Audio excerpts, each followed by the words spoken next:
Ever found yourself trying to relay a conversation to someone else and you trip over your words? Or maybe worse, you accidentally change the meaning entirely. Oh, definitely. Oh. Okay. Or you've heard a news report, perhaps, and wondered how journalists managed to so smoothly summarize what someone said, without using a direct quote every time. Exactly. It's quite a skill, isn't it? And actually a surprisingly powerful one when you think about it. It really is. Well, today we're embarking on a deep dive into something truly fundamental for clear, effective, and I'd say even strategic communication in English: reported speech. Hmm. Think of it not just as like another grammar topic you have to learn, but more as your linguistic toolkit. It helps you accurately recount conversations, statements, questions. Right, without missing a beat. Yeah, exactly. It's about unlocking a level of precision that really elevates your English from just being correct to being, well, genuinely impactful. That's precisely it. Yeah. And look, this isn't just about memorizing grammar rules from some dusty textbook. Yeah. Our mission today is really to uncover the why behind these transformations. Why do tenses shift? Why can choosing just one different verb completely alter the tone? And, crucially, how mastering these nuances helps you avoid those common traps that, let's be honest, can trip up even pretty advanced English learners. For sure. So we'll be taking a really fascinating look at a real-world scenario. It's an interview with a company director to see reported speech right there in action. We can observe how it refines that raw conversation into polished, powerful information. Information that, well, shapes public perception. So what's our game plan for this deep dive then? Good question. We're going to pull back the curtain on the core rules around tense changes. We'll look at not just what shifts, but also when those shifts might be optional and why that flexibility actually matters. Right, those exceptions are key. Definitely. Then we'll explore a whole rich array of reporting verbs. Verbs that do way more than just say something. They add incredible detail, intention, maybe even subtle bias sometimes. Absolutely, they pack a punch. We'll also sort out how time and place references shift depending on the context. That's often tricky. Easy to forget. And finally, we'll crack the code on reporting questions accurately without losing the original meaning or intent. So by the end of this deep dive, Yeah, by the end, you won't just understand reported speech in theory, you should feel genuinely confident using it. Using it to articulate ideas and information with, well, greater clarity and impact in all your real-life English interactions. basically it's about empowering you, the learner, to wield English with greater fluency and, dare I say, a bit more linguistic finesse. I like that, linguistic finesse. Okay, let's kick things off with a tangible, real-world challenge then. Let's do it. Imagine you're a journalist, okay?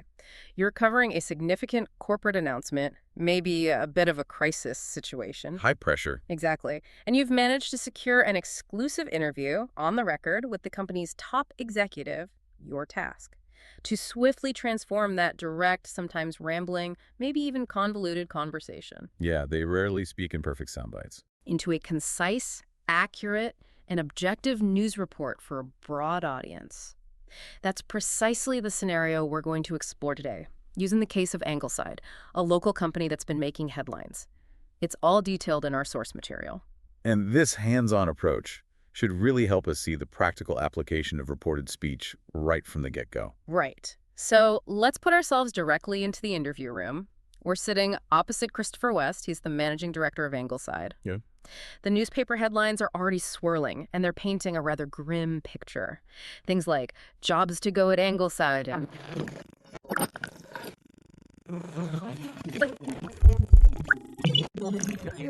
cut through all that speculation and get to the core of the matter directly from Mr. West's own words. What is he really saying? And this direct account is just invaluable, isn't it? Because it gives us the raw, unfiltered data. It's our baseline. Exactly. We hear his exact words, his initial framing, the specific details he chooses to emphasize or maybe even downplay. The interviewer starts with quite a broad but critical question. What does the future hold for Angleside? And Mr. West's direct, immediate reply, almost as if he's, prepared for it, is, well, we've just announced our future plans for the company. Straight off the bat. Yeah, it immediately sets a tone of proactive decision-making, doesn't it? Even with those negative headlines hanging in the air.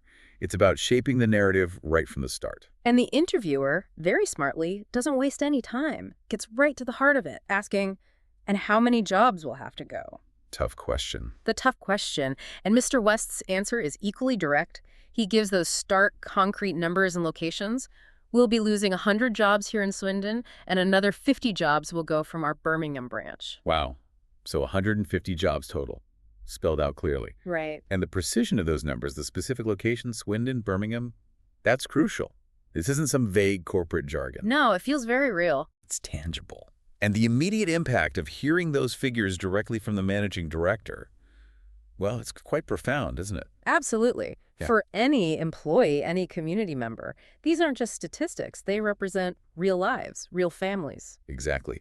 The directness conveys this unfiltered sense of immediate consequences. That's why, in a crisis, direct quotes can be incredibly powerful, sometimes for reassurance, sometimes for confrontation. He also quickly pivots, though. He mentions some key measures they'll supposedly be taking to manage these job losses, almost like a way to soften the blow. Ah, yes, he says.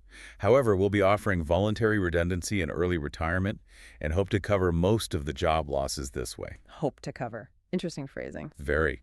And those phrases, voluntary redundancy, early retirement, they're very carefully chosen, aren't they? Seems like it. They represent a deliberate attempt to present a less confrontational, maybe more employee-friendly approach to the cuts. Right. It makes it sound like people have a choice. Exactly.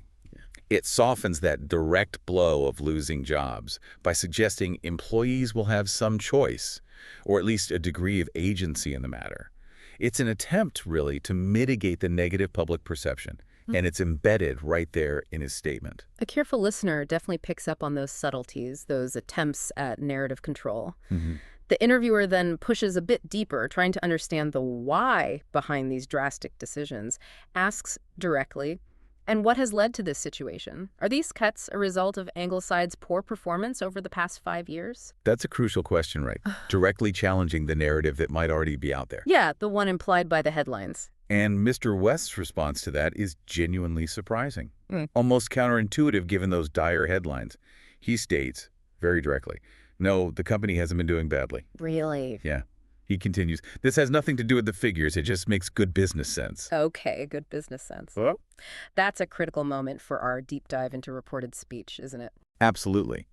Because it presents a direct contradiction to that implied poor performance narrative. Right. His claim of good business sense for cutting jobs reframes the whole situation. He's positioning it as a strategic, proactive move, a sign of foresight, rather than, a desperate measure because they're in financial trouble. It's a very PR-savvy maneuver right from the outset. Very much so. And the interviewer, sensing this pivot, wants to clarify. So, are you saying that your figures are not the basis for this decision to cut jobs?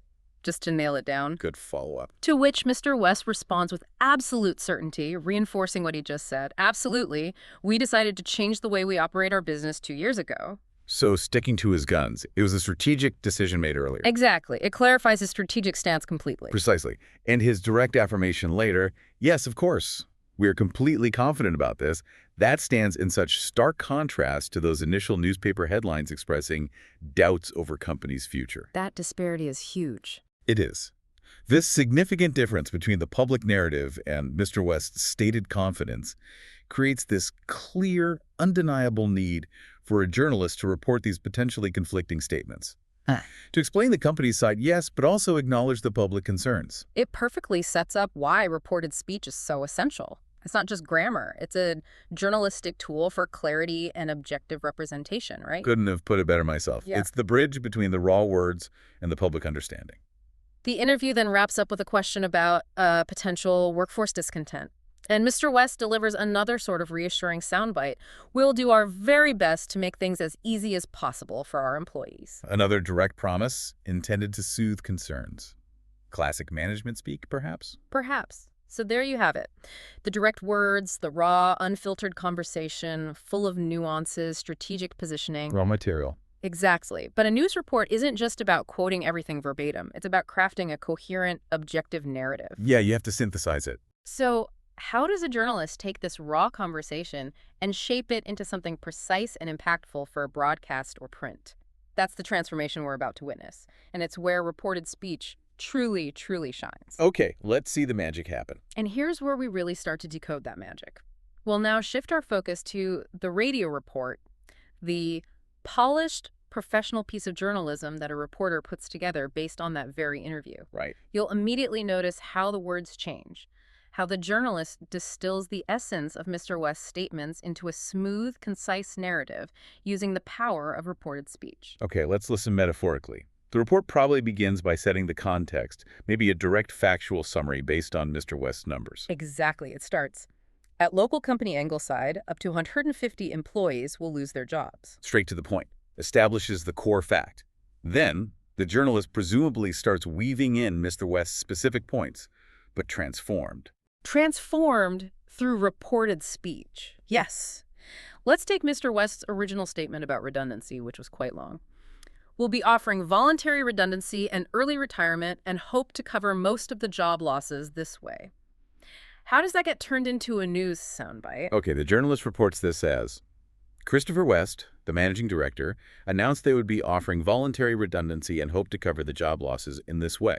Right. What immediately stands out there? Well, the classic tense backshift is obvious. Will be offering becomes would be offering, and hope becomes hoped. Standard procedure. Standard procedure. That backshift signals grammatically that the action was announced in the past relative to the report, but also look at the reporting verbs. Announced and hoped. Good point. Announced is concise, formal, perfect for a news report. It carries the weight of a public declaration. And hoped accurately captures Mr. West's sentiment without quoting him directly. It compresses that longer, slightly more informal statement into an efficient summary. Plus, it strips away the direct we and reframes it as an official statement from they, the company. Nice breakdown. And what about that crucial direct question from the interviewer? Are these cuts a result of Ingleside's poor performance over the past 5 years? How does a question like that get reported as a statement? Reporting questions. That becomes, I asked Mr. West if these cuts were a result of Ingleside's poor performance over the past 5 years. Okay, so the direct question form is completely reshaped. Completely. I asked replaces the direct inquiry itself. Then the conjunction if, or you could use whether, is used to introduce the reported question. It signals it was originally a yes-no type. Got it. And the tense shifts again. Are becomes where, the standard backshift for a question about a past or present situation being reported later. And crucially, note if the word order changes from question order, are these cuts, to statement order, if these cuts were. Right. Subject before the verb. That's key for reported questions. Absolutely fundamental. It converts the question into a declarative statement about the inquiry. Then we get to Mr. West's rather surprising denial about poor performance. He said, remember, no, the company hasn't been doing badly. This has nothing to do with the figures. It just makes good business sense. A very strong claim. This is truly a linguistic puzzle piece. It's fantastic for understanding the nuanced rules. The journalist reports this as, quote, but he denied that the company had not been doing well and said that the job losses have nothing to do with the figures. Okay, let's meticulously unpack that. There's a lot going on there. There is. First, denied that the company had not been doing well. That's careful, precise phrasing. It uses denied, a really powerful reporting verb indicating a strong contradiction to an accusation or suggestion. Right, stronger than just said it wasn't true. Much stronger. And then it backshifts hasn't been doing, present perfect continuous, to had not been doing, past perfect continuous, standard backshift. Okay, that makes sense. But here's the crucial, fascinating exception, what we often call the still true rule, and said that the job losses have nothing to do with the figures. Notice the tense doesn't change there. Have stays have. It doesn't become had. Exactly. Why? Because at the time the journalist is reporting this, Mr. West's assertion that the job losses still have nothing to do with the figures is presented as an ongoing truth or his current unwavering belief. So the relevance continues to the moment of reporting. Precisely. This still true exception is such a vital nuance for you, the listener, to grasp. It shows that reported speech isn't always a rigid mechanical backshift. It's about conveying accurate meaning and current relevance. That's a fantastic point. It really clarifies that it's about the original speaker's meaning and the ongoing relevance of their claim. Okay, what about his statement? We decided to change the way we operate our business 2 years ago. Right. That one's reported as West claimed that they decided to make changes 2 years ago. Okay, two things there. The verb claimed and the tense decided. Good spotting. First, the reporting verb claimed. What does that imply? Well, like you said before, it suggests It's his assertion, maybe unverified, maybe open to challenge. It adds a layer of neutrality or even slight skepticism from the journalist's side. Exactly. It maintains journalistic objectivity. Now, the tense, decided, remains past simple. The general rule might suggest a backshift to past perfect. Had decided. So why not here? Is it another exception? It's another nuance, often an optional exception. If the original tense was past simple, like decided, and the time frame 2 years ago is clearly established and perhaps relatively recent, or if the sequence of events is perfectly clear from context. Then the backshift to past perfect isn't strictly necessary. Exactly. It's often optional, and sometimes keeping the past simple makes the language sound more natural, less formal, less clunky. West claimed they decided. Sounds perfectly fine, and the meaning is clear. It highlights the event itself as fixed in the past. Makes sense. Okay, and his strong affirmation of confidence, where he said, yes, of course, we are completely confident about this. How does that get reported? That transforms nicely into, he assured me that the company would continue to operate in the future. Assured. That's a strong verb choice again. Very strong, significantly stronger than just said or told. It conveys a sense of guarantee, a removal of doubt, directly reflecting Mr. West's stated confidence and commitment. So the verb choice really carries the weight of his conviction. Precisely. In a journalistic context, choosing assured over a more neutral verb can subtly influence the listener's perception of the company's stability and Mr. West's conviction. It's a powerful choice that summarizes his sentiment concisely and effectively. The R also shifts to would continue standard modal shift. Right. Finally, his promise to employees, we will do our very best to make things as easy as possible for our employees. That's neatly reported as, and promised to do his best for the employees. Using the infinitive structure. Exactly. The verb promised encapsulates the full sentiment of his original longer statement very concisely. It shows a commitment to future action without needing a word-for-word repetition. So looking back at that transformation. Yeah, what's truly fascinating here is how the journalist uses these specific, well-chosen reporting verbs and carefully adjusts tenses and pronouns. They turn that verbatim, direct conversation into a smooth, flowing professional narrative, and one that can subtly shape perception. This is the very essence of mastering reported speech, isn't it? Enabling both clear and incredibly precise communication. It really is. Okay, now that we've seen reported speech in action, going from that raw interview to the polished news report, let's pull back the curtain. Let's uncover how the underlying grammatical machinery that empowers a journalist, or importantly you, to transform those raw words into precise, powerful insights. Getting into the nuts and bolts. Exactly. Reported speech is your key to effectively recounting what someone has said. Whether you're, writing a crucial email, giving a high-stakes presentation, or, honestly, just sharing a story with a friend. Absolutely. It's everywhere. It's about taking their direct words and seamlessly integrating them into your own narrative. Doing this well makes you a much more fluent and accurate English speaker. And the first crucial element, the one that often seems the most challenging for learners, is this idea of tense transformation. The backshift. The backshift, exactly. For those familiar with the basics, you know the general rule. We typically move the tense of the main verb back one step when reporting. So present becomes past. Right, and past actions often become further in the past using the perfect tenses, like past perfect. The main goal is simply logical consistency in the timeline of events. There's always a but, isn't there? Yes. But here's where it gets truly fascinating. Language isn't always perfectly mechanically logical. Which brings us to those intriguing exceptions we've already touched upon. Right. Let's quickly re-anchor the common shifts first, though, just to be clear.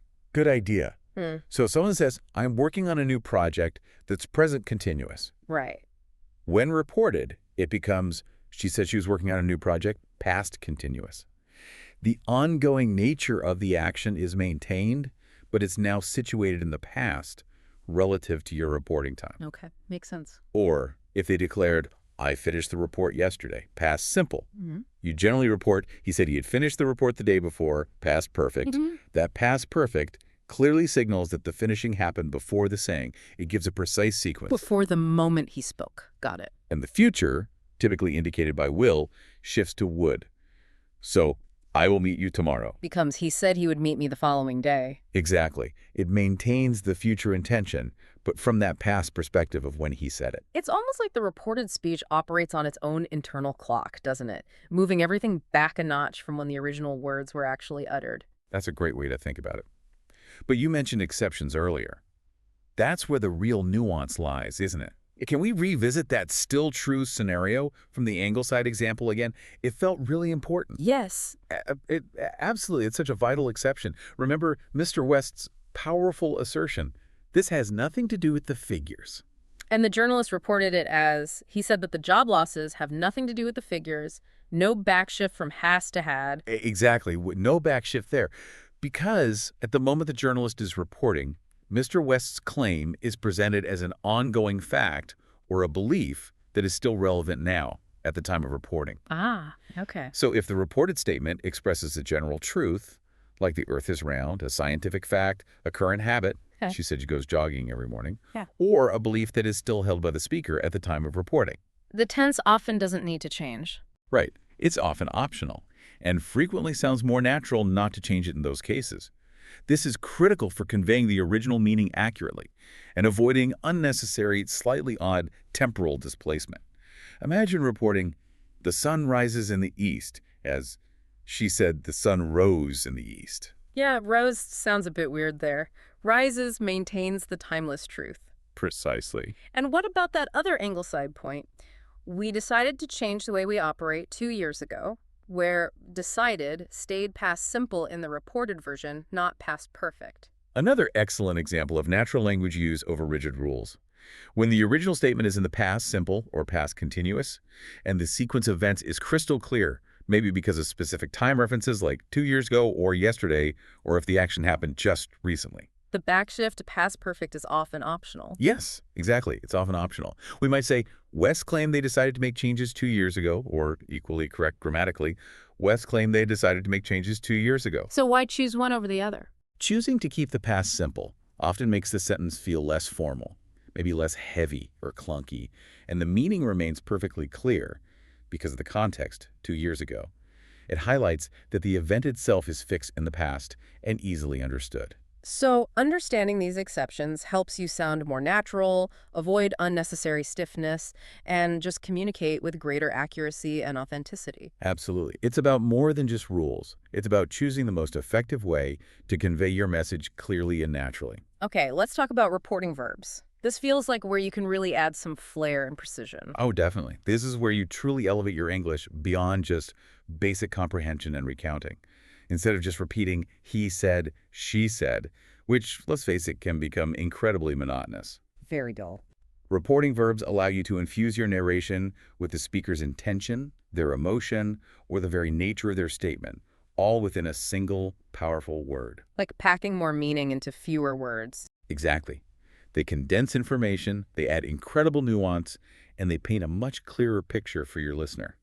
They let you convey not just what was said, but how it was said. It's like adding layers of meaning and tone to your recount. Our sources provide a fantastic array of these verbs, and they're handily structured by the grammatical patterns they typically follow. Let's walk through some of the most impactful ones. That's good. The most common and versatile pattern is probably reporting verb plus that. This can be followed by a that clause, although, that's often optional, especially in informal speech. Right, you often drop the that. Yeah. This group includes a huge number of verbs. Agree, admit, announce, argue, believe, claim, complain, deny, explain, insist, promise, propose, reply, request, say, state, suggest, think, warn. Loads of them. And we saw one in the Ingleside example. The director claimed that they decided to make the changes 2 years ago. We did. So let's play devil's advocate. If the journalist had just said, the director said they decided, how is claimed genuinely different? What kind of signal does claimed send to the listener, especially about the information's reliability in a news context? Good question. Said feels neutral, just reporting. Claimed. It makes you pause, doesn't it? Like, okay, that's his version, but maybe it's not the whole story. Exactly. That's the heart of the strategic use of these verbs. If a journalist used said, it would be a neutral report just stating what was uttered.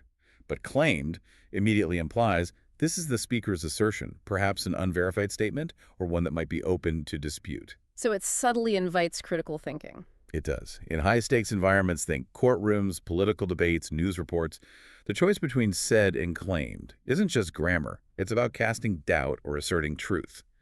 It subtly informs the listener to approach the statement with a degree of caution. This is the real, often unstated power of these verbs. They embed interpretation, influencing perception and trust. Wow. Okay, what's the next pattern? Next up, we have reporting verb plus someone plus that.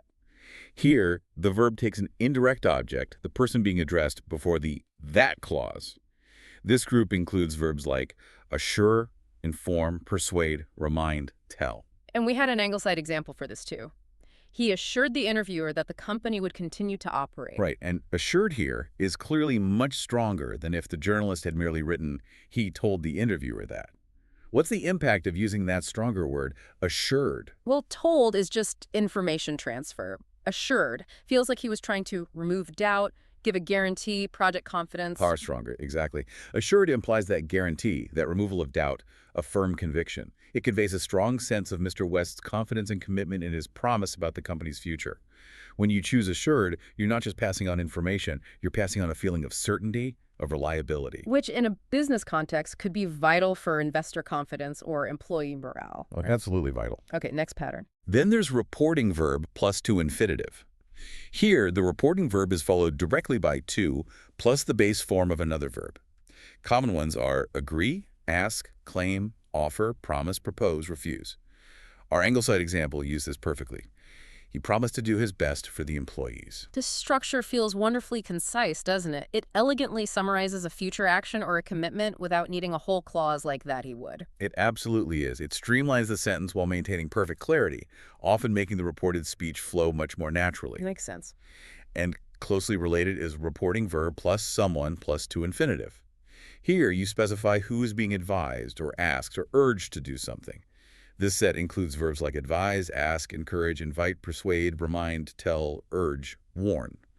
For instance, maybe they urge the employees to stay calm. Okay, so you're directing the action towards someone. Exactly. And think about the impact of verbs like urge or warn. Even when you're reporting a past event, using urged recreates that sense of strong recommendation, almost a plea. Using warned immediately brings in a sense of caution against danger or negative consequences. So these verbs really capture the original speaker's intent and how they wanted their message to land. Adds crucial emotional or strategic context. Precisely. What about verbs with prepositions? Ah, yes, important structures. We have reporting verb plus preposition plus ing noun. These are excellent for describing reactions, grievances, apologies, things like that. Think argue about, complain about, apologize for, insist on, complain to someone. Okay. For instance, he complained about the terrible food. Or maybe the company apologized for causing redundancies. The preposition about, for, on is really an integral part of the verb's meaning in these constructions. Yeah. It makes the connection very specific. It's specific and direct, isn't it? Ties the complaint or apology right to its subject. Leaves no room for ambiguity. Exactly. And a similar category, adding the someone, is reporting verb plus someone plus preposition plus ing noun. Here, you're typically describing an interaction between people, focusing on the action or the recipient. This includes verbs like accuse someone of, advise someone about, remind someone about, advise someone on, congratulate someone on, blame someone for, thank someone for. Lots of common interactions there. Very common. For example, they accused the company of planning badly, or they thanked her for coming. Notice how these verbs often highlight an accusation, a piece of advice, or gratitude directed at a specific person or entity. Got it. Any more patterns? Just a couple more key ones. There's reporting verb plus ing noun, where the verb is followed directly by a gerund, the ing form or a noun. This group includes accept, admit, deny, suggest. Like in the director denied having financial problems. Perfect example. Yeah. Or the employees accepted the offer of early redundancy. Denied having is far more concise than denied that he had, illustrating how these forms can really tighten your language. Definitely more efficient. And finally, we have the pattern reporting verb, plus someone, plus noun. These are verbs that can take a direct object, often a person, and then optionally a noun as well. Think offer, promise, refuse. For example, he offered her a job. Here, her is the direct object, someone, and a job is the noun being offered. Simple and direct. Very. And what's also incredibly powerful and worth remembering is that some verbs are super flexible. They can be used in multiple structures, offering different nuances or levels of conciseness. Verbs like admit, claim, offer, persuade, can pop up in various constructions. Like we saw with claim earlier, West claimed that they decided versus potentially West claimed to have decided. Exactly that example. This flexibility gives you powerful choices as a speaker or writer. It allows you to tailor your reported speech to the exact nuance and conciseness you want to convey in that specific moment. So the major takeaway here for you, the learner, is clear. Choosing the right reporting verb isn't just about grammatical correctness. It's about making your reported speech far more impactful, precise, and sophisticated. It tells the listener how something was said, what emotional tone or intention lay behind it, not just what was said. It instantly elevates your communication from simply recounting facts to conveying context, emotion, intent. Truly showcasing your mastery of English. Right. Okay, let's shift gears slightly. Reporting verbs are crucial. But what about those other little words that need to change? Time, place, pronouns. Ah, yes, the shifting references. This is absolutely critical for logical consistency. When you report something at a later time, or maybe even in a different location from where it was originally said, certain words naturally need to change to make sense. And this is often an area where learners, even quite advanced ones, can slip up, isn't it? Missing those crucial details can lead to awkward or unclear sentences. It really can. These shifts are all about ensuring your reported message makes perfect sense within the context of your reporting, while still respecting the original timeline and spatial relationship. It's all about perspective, right? The now of the original statement effectively becomes the then of your report. It's like shifting the entire scene in a play, moving the camera back. Exactly. That's a great analogy. For instance, today in direct speech typically becomes that day in reported speech. If someone said on Monday, I have a meeting today, and you reported on Tuesday. You'd say she said she had a meeting that day, referring back to Monday. Precisely. Similarly, yesterday becomes the day before, and tomorrow becomes the following day, or the next day. Right.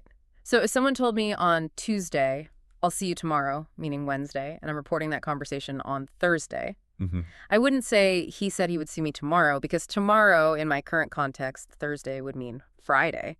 I'd have to adjust. You'd have to adjust. You'd say he said he would see me the next day or the following day to refer specifically back to Wednesday. It makes perfect sense when you think about it chronologically, step by step, but it's a mental leap you have to actively make each time you report. It is. And now usually changes to then or sometimes straight away, depending on the context. Yeah. Here changes to there. And this generally changes to that. So I'll do it now becomes he said he would do it then straight away. We met here becomes she said they had met there. I like this idea becomes he said he liked that idea. Exactly. It's all about maintaining that accurate temporal and spatial relationship to the original statement. It ensures that your listener isn't confused about when or where something happened relative to your current conversation. Clarity is key. And beyond time and place, pronouns are another critical element that constantly needs to shift, right? Oh, absolutely. Pronouns and possessives. The context of who is speaking and who they are referring to dictates these changes completely. So if someone says, I like your new car, Okay. and I'm reporting that to a third person, it depends who said it and whose car it was. It could become, he said he liked my new car, if it was my car, or she said she liked his new car, if she was talking about his car. Exactly. The speaker and the listener, you, in the original dialogue, along with anyone or anything else mentioned, your car, become subjects, objects, and possessives in your reported sentence, adjusted according to the new perspective. It sounds obvious when you break it down like that, but it's such a common area for errors if you're not paying close attention to the context, especially in longer reported sections. It really is. You have to keep track. And this applies in so many everyday situations, especially in professional communication. Think about writing minutes for a meeting or summarizing a phone call in an email. Absolutely. If you're referencing an agreement made last Monday, you wouldn't write in your email on Friday, he said we'd meet tomorrow, if tomorrow was referring back to last Tuesday. You'd have to write, he said we'd meet the following day. That seemingly small detail makes your communication clear, unambiguous, and professional. It avoids potential confusion and shows you have a good grasp of the language. It's a hallmark of a proficient English speaker who truly understands the nuances of reporting information accurately. Okay, one more big mechanical piece. Reporting questions. This feels like another area where things can get tricky. They definitely can. Reporting questions is particularly challenging for many learners, primarily because the word order changes so significantly from what you'd expect in a direct question. Right. You said earlier we use statement word order, not question word order. That's the fundamental rule to remember. Consistently using statement word order is essential to avoid sounding awkward or incorrect. It's a very common stumbling block. So just to be crystal clear, no inversions of subject and auxiliary verb after the question word. You don't swap them around like you do in a direct question. For example, you wouldn't report, "Where is the station?" as he asked, "Where is the station?" Exactly. That's a perfect example of the common mistake. You wouldn't say asked where is the station, but asked where the station was. Yeah. Subject before the verb was. Correcting this instantly improves your fluency and clarity. Okay, so let's look at the two main types of questions again. First, those questions with question words starting with who, what, where, why, when, how. Right. When we report these, we keep the question word itself because it acts as the connector, linking the reporting clause to the reported question. Makes sense. For example, back to the Angleside interview, the interviewer asked directly, "What has led to this situation?" Okay. When reported, it becomes, the interviewer asked what had led to this situation. Crucially, it's what had led, not what had led. The subject, what, referring implicitly to the cause of the situation, comes before the verb had led, after the question word. This is the statement word order we keep emphasizing. Essential. That distinction subject before the verb after the question word really is a light bulb moment for many learners, isn't it? Feels so counterintuitive if you're only thinking about direct questions. It truly is. Now, for the second type, yes-no questions. These are the ones where the answer would typically be just yes or no. Right, like, are you ready? Exactly. For these, we use if or whether to introduce the reported question. Okay. For example, the interviewer asked Mr. West directly, "Are these cuts a result of Angleside's poor performance?" A clear yes-no question. Yes. When reported, it becomes, "I asked if these cuts were the result," or "I asked whether these cuts were the result." So if or whether signals it was originally a yes-no question. Correct. And again, notice the tense shift. Are becomes where, standard backshift. And critically, the word order is that of a statement. These cuts were, not were these cuts. And is there a difference between is and whether? Functionally, they're usually interchangeable in reported questions. Whether can sometimes sound a little more formal, and occasionally it's preferred if there's an explicit choice or alternative mentioned, like he asked whether I wanted tea or coffee. But generally, if is more common and perfectly fine. Good to know. And a really important but often overlooked punctuation point. We do not use a question mark at the end of reported questions, right? An excellent point that catches so many learners out. You're absolutely right. Reported questions are statements about a question. They're not actual questions themselves. So you end them with a period, full stop, not a question mark. It's a subtle but significant detail for correct writing. Got it. And just as a final linguistic insight, sort of related to reporting what others say, it's worth briefly mentioning that there are other common ways of attributing information, especially in more informal spoken English, beyond using a direct reporting verb like said or asked. Oh, like what? Expressions like according to, apparently, supposedly, and seemingly. Ah, okay. For example, instead of the radio program said they were cutting 150 jobs, you might hear according to the radio program they are cutting 150 jobs, or apparently they're cutting 150 jobs. So these offer alternatives for attribution. Exactly. They allow for a slightly less formal tone sometimes, or they can indicate that the information is secondhand, or perhaps unconfirmed, supposedly, seemingly. They add valuable flexibility to your communication toolkit, allowing you to sound more natural and nuanced in diverse social contexts. That's useful to know. Adds more tools to the box. Definitely. Okay, theory is great, and seeing it in a big news report like Angleside is really illuminating, but applying it to your own communication, that's where the real learning happens, isn't it? Absolutely. Practice makes perfect, as they say, or at least much better. So let's look at some common areas where learners often stumble and how to navigate them effectively. We can draw directly from the practical exercises provided in our source material. This is where your individual breakthroughs, those aha moments, will really come into play, solidifying your understanding of reported speech in a deeply personal way. Sounds good. Our first practice scenario comes from a very relatable situation. It's a conversation between a student, Tanya, and her teacher. Then we see how Tanya reported that conversation to her friend a week later. Okay, simple setup. Simple, but perfect for illustrating those subtle but critical tense and pronoun shifts in just an everyday context. Makes them less abstract, more real. So what's an example from Tanya's conversation? Okay, let's take the teacher's direct question. When are you taking the IELTS test? Present continuous, direct, address you. Right. When Tanya reports this to her friend later, she says, "She asked when I was taking the test." Okay, so what are the key shifts there that often trip people up? Two crucial shifts. First, the tense. The present continuous "are you taking" transforms into the past continuous "I was taking." That's the standard backshift, placing the reported event firmly in the past relative to the reporting time when Tanya's talking to her friend. Makes sense. And the second. The pronoun "you" changes to "I." Because Tanya is now the speaker reporting the question, she's referring to herself. It's a natural reflection of the change in perspective. Got it. What about when the teacher offers encouragement, saying, "You've made excellent progress," present perfect? Good one. Tanya reports it as, "She told me that I'd made excellent progress." Okay, breakdown, please. Right. The present perfect "you've made" shifts back to the past perfect "I'd made." This clearly indicates the progress was completed before the teacher actually spoke those words. Before the moment of speaking? Okay. And again, the pronoun "you" becomes "I." Plus, notice the addition of "me" as the indirect object of "told." She told me. This clarifies who the teacher was addressing. Told needs that object, unlike said. So these shifts seem very natural when you track who is speaking to whom and when, but applying them consciously takes practice. Absolutely. The key takeaway from this type of exercise is the fundamental importance of consistently tracking three things: the speaker, the listener, and the time of the original statement relative to the time of reporting. These pronoun and tense shifts are intuitive when you're in the conversation, but they require conscious, almost meticulous application in reported speech to maintain clarity and accuracy. It's about becoming a genuinely meticulous reporter of conversations, isn't it? Ensuring no detail is lost or distorted in the retelling. Precisely. You're preserving the integrity of the original message. Now, remember how we talked earlier about the power of using verbs beyond just said? The reporting verbs, yes. Yeah. Crucial. This next exercise from our sources highlights exactly why that matters so profoundly. Choosing the wrong reporting verb can completely misrepresent the original speaker's intent.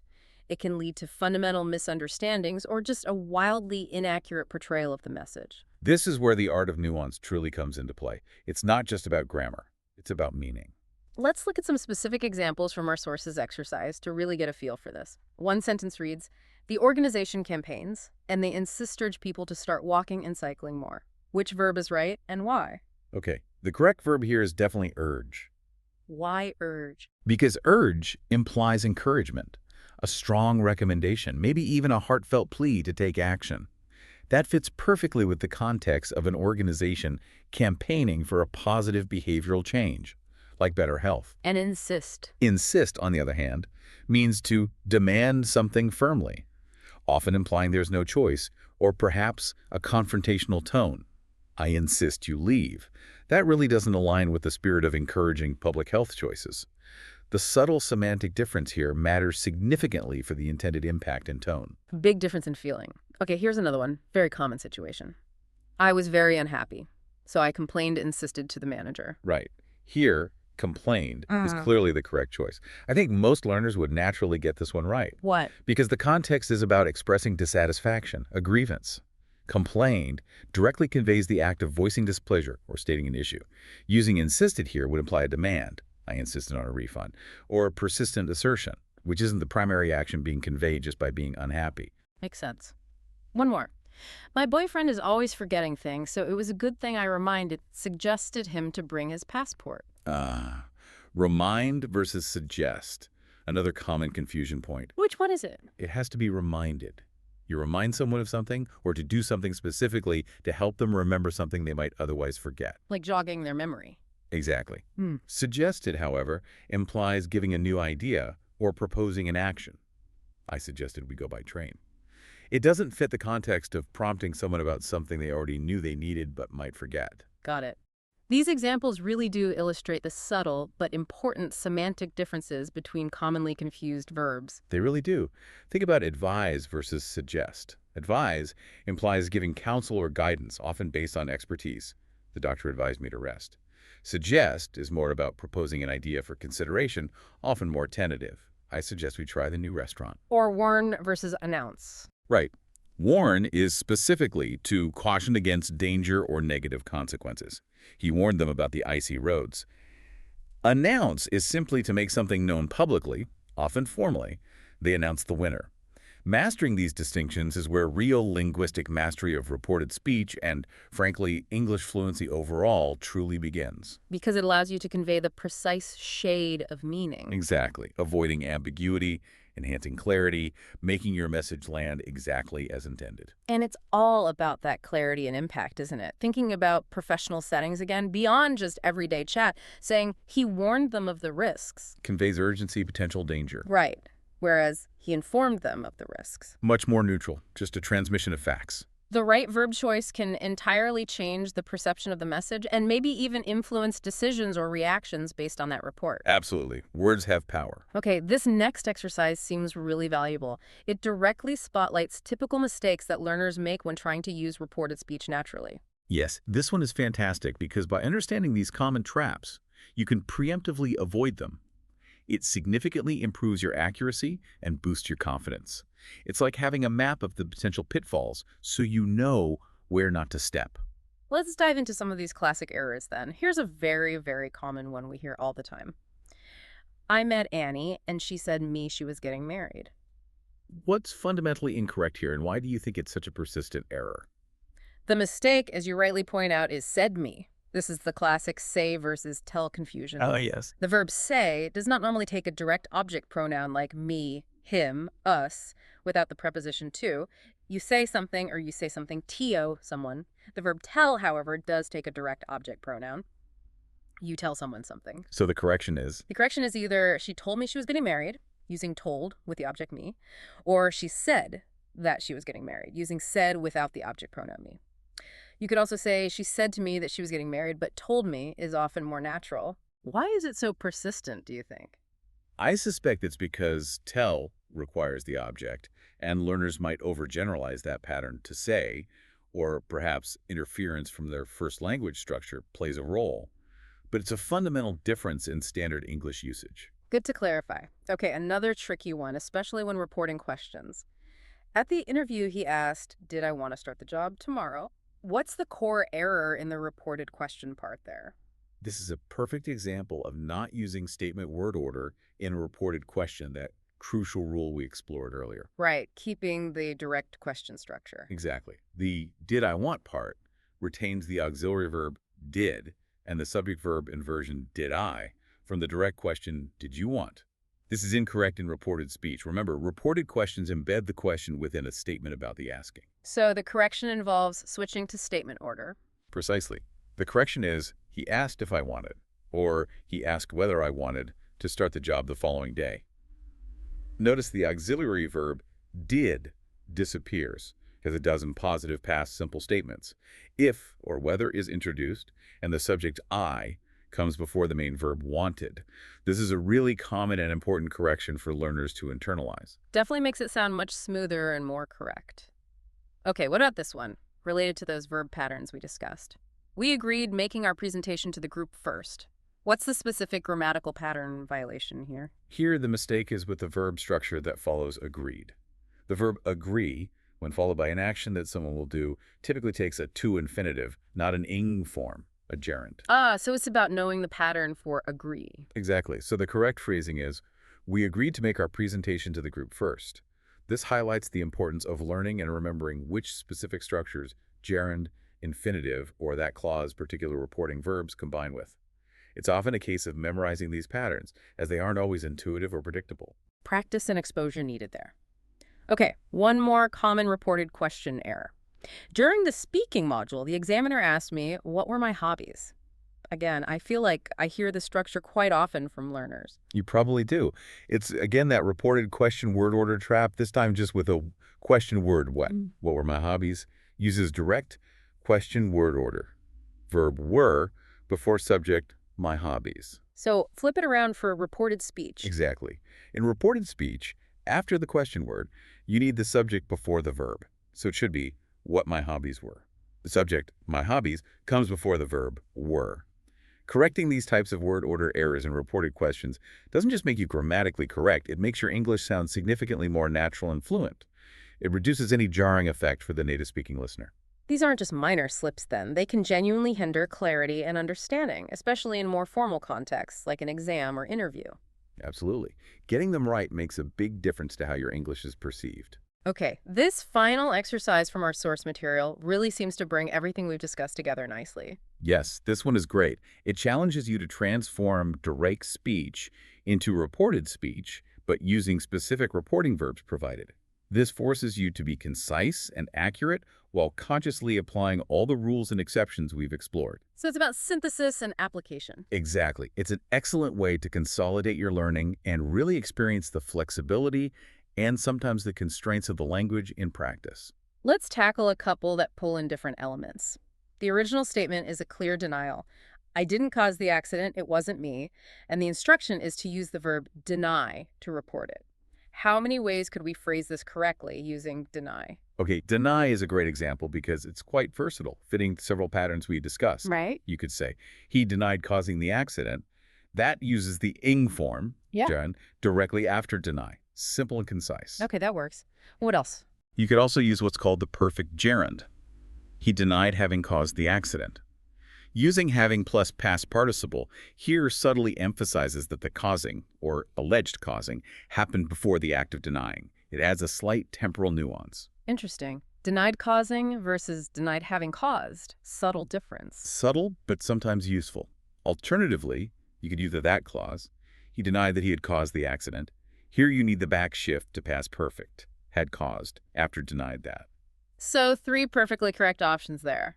Denied causing, denied having caused, denied that he had caused. Exactly. All are grammatically correct. And your choice might depend on the desired level of conciseness, the formality, or the specific emphasis you want to convey in that moment. This really demonstrates the different valid ways you can report, depending on the nuance you want to highlight. That's a fantastic illustration of the flexibility and precision allowed within the rules. Okay, what about reporting a general knowledge question like this one? Why aren't there many poisonous snakes in Britain? And we need to report this using the verb ask. Okay, this becomes, he asked why there aren't many poisonous snakes in Britain. Or you could also say, he asked why there weren't many poisonous snakes in Britain. Ah, interesting. Both aren't and weren't are okay there. Why the flexibility in tense? Good question. We keep the question word why, naturally. Then we use statement word order. There aren't, weren't. The tense flexibility here, allowing either the original present simple aren't or the backshifted past simple weren't, is important because the statement about snakes in Britain, or the lack thereof, is generally considered a general truth or an ongoing timeless fact. Like the sun rises in the east. Exactly. If the reported statement is a general truth, the tense backshift is often optional because the truth itself doesn't change relative to when the question was originally asked. So using aren't maintains that sense of ongoing truth, while weren't follows the standard backshift rule. Both are acceptable here. So this example cleverly reinforces both the correct structure for reported questions, why there aren't, not why aren't there, and that still true or general truth tense flexibility we discussed earlier. Precisely. It shows how the language adapts to maintain the accuracy and naturalness of the original message, even within the framework of reported speech rules. And that's truly the beauty of mastering reported speech, isn't it? It's not just about rigid adherence to a single inflexible rule for every situation. Not at all. It's about understanding the underlying logic, grasping the subtle communicative choices you have, and appreciating the flexibility that makes your communication precise, impactful, and genuinely natural sounding. You often can choose different valid ways to report something, depending on the nuance you want to convey and the context of your overall message. It's a skill that really empowers you to wield English with much greater confidence and sophistication. So, wrapping things up, what does this all mean for you, the listener? We've taken a genuinely fascinating deep dive into reported speech today, haven't we? We really have. Moving from that compelling real-world news scenario with Angleside, where we saw direct quotes meticulously transformed into a polished broadcast, to really breaking down the intricate grammatical machinery that makes it all possible. You've seen firsthand how precise tense shifts, a rich and varied vocabulary of reporting verbs, and just careful attention to those time and pronoun references can fundamentally transform raw conversation into clear, compelling, and sometimes strategically nuanced narration. And if we connect this to the bigger picture, mastering reported speech, well, it isn't just about passing a grammar test or simply sounding correct. Much more than that. It's about empowering you to communicate with greater accuracy, definitely, but also with greater confidence and profound nuance in English. Whether you're recounting a critical meeting at work, summarizing a complex article you've read, or honestly just sharing a funny story with a friend. Your ability to accurately report what was said, using the right verbs, the right tenses, the right structure, is an invaluable skill. It really is. How so? Well, it helps you avoid misunderstandings, which is huge. It helps you convey precise information. It can even help you subtly influence perception, as we saw with the choice of reporting verbs. And crucially, it makes you sound like a truly proficient and sophisticated English speaker. This skill genuinely unlocks a higher level of communicative power. Absolutely. And this raises an important question, maybe a final thought for you to consider as you finish listening to this deep dive. How will you actively apply what you've learned about reported speech in your daily English interactions starting today? Good question to leave people with. Perhaps you'll make a conscious effort now to notice the different reporting verbs used in news articles you read, or maybe in podcasts you listen to, tuning your ear to their subtle implications. Or maybe you'll consciously practice rephrasing conversations you've had throughout your day, almost like a mental exercise, silently converting direct speech to reported speech in your head. Exactly. The journey to becoming truly well-informed and highly fluent doesn't end here with this discussion. It merely finds new, exciting paths to explore and new linguistic tools like reported speech to sharpen. So keep practicing, keep listening actively, and keep noticing how reported speech subtly shapes the way information is shared all around you. From the most formal reports to the most casual chats. It's a crucial dynamic skill for every single learner. It enables you to communicate more effectively and to truly understand the deeper, often unstated messages behind the words you encounter every day. Thank you so much for joining us on this deep dive into the world of reported speech. We look forward to our next exploration with you.